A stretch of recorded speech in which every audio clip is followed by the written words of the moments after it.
არჩევნები რიგ გარეშე იქნება და იგი უნდა იყოს სამართლიანი წესები. ნიკა გვარამია ვადამდელ არჩევნებს ელოდება. ოპოზიციური ალიანსის ერთ-ერთი ლიდერი ფიქრობს, რომ ხალხი ახალ პარლამენტს არა 2028 წელს, არამედ მანამდე აირჩევს. დღეიდან ოპოზიციამ საარჩევნო სპეციალისტებთან ერთად დაიწყო მსჯელობა, რა თამაშის წესებით უნდა მოხდეს ახალი არჩევნების ჩატარება.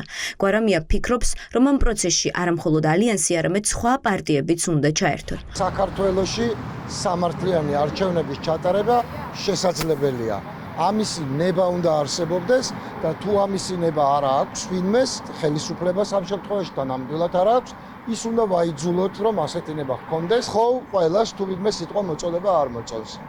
ჩაერთოს საერთო პოზიციის ჩამოყალიბებაში. ეს არ არის მხოლოდ ალიანსზე, ეს ყველას საერთო პოზიცია უნდა იყოს, რას ვეძახით არჩევნებს და რას არ ვეძახით არჩევნებს. ოპოზიციური ალიანსის მიერ შედგენილი 6-პუნქტიანი გეგმა ახლა კორექტირების პროცესშია. ალიანსმა დღეს ექსპერტებს საკუთარი ხედვა პირველად წარუდგინა. ოპოზიციამ არასამთავრობო ორგანიზაციებისგან, რომლებიც წლებია არჩევნებს აკვირდებიან, კონკრეტული რჩევები მიიღო. გასულმა 24 საარჩევნო პერიოდმა და თუნდაც შედეგებმა ეს როგორც ქვეყნის შიგნითზე, ქვეყნის გარედან დადასტურებულად შეიძლება ითქვას, რომ ვერ მიიღო ვერანაირი ლეგიტიმაცია.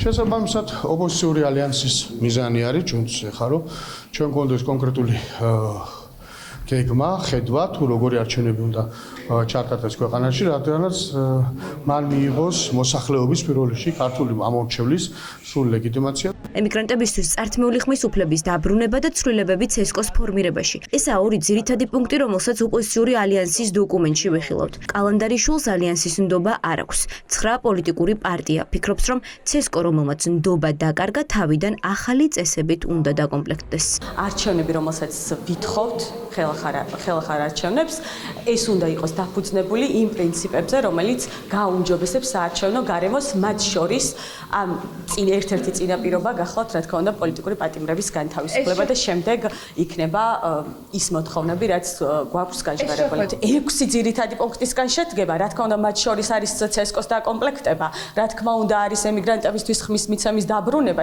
რიგარეში არჩევნებზე მუშაობის პარალელურად დიდი სამზადისია 26 მაისის შეკრებისთვის. საინფორმაციო კამპანია დღეს დედაქალაქში დაიწყო. ოპოზიციური ალიანსი მოსახლეობაში დადის და საქართველოს დამოუკიდებლობის დღეს რუსთაველზე დაგეგმილი აქციის მოსაწვევებს არიგებს.